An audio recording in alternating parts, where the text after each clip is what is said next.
What on earth just happened with Mayberry?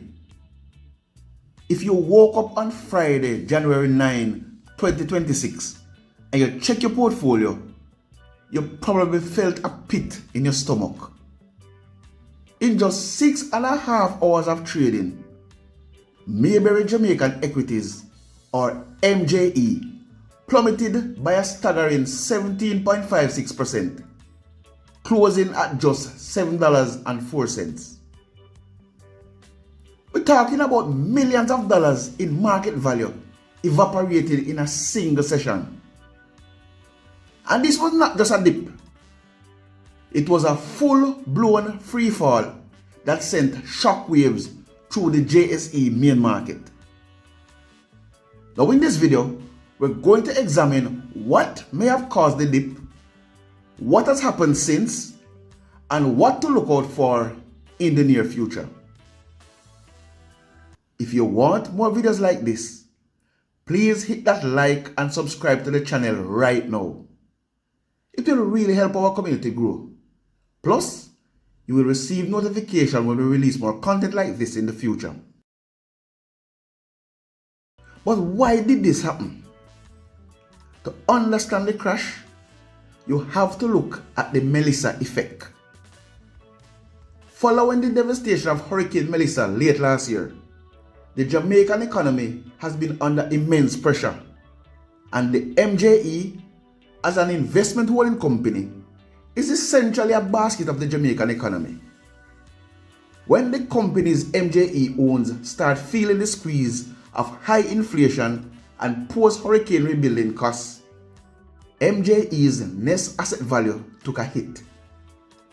Now on that Friday, the market finally snapped.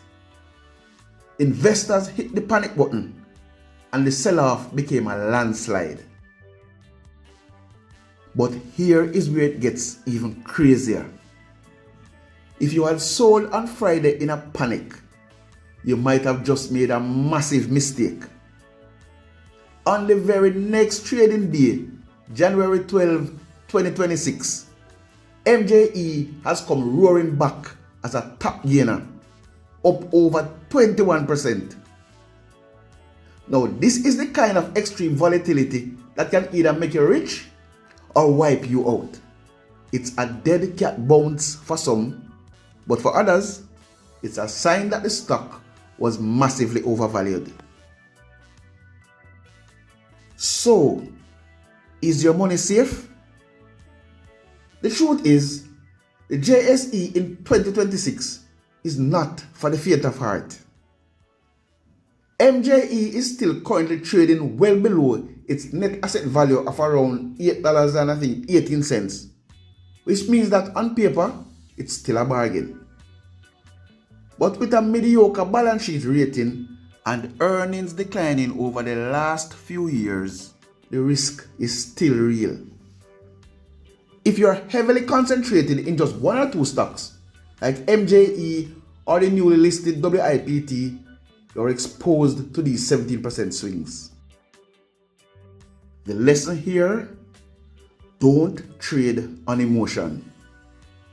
When you see a 17% drop, don't just look at the price.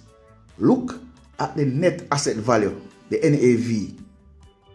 If the value of the underlying companies is still there, the price will eventually follow. But if the economy continues to struggle under the weight of the 2025 hurricane season, this volatility is the new normal. Watch your stop losses. Keep your eyes on the daily NAV reports. And for heaven's sake, don't panic sell at the bottom. Thanks for watching, and click the link on screen now to watch another Jamaican financial content. Catch you in the next video.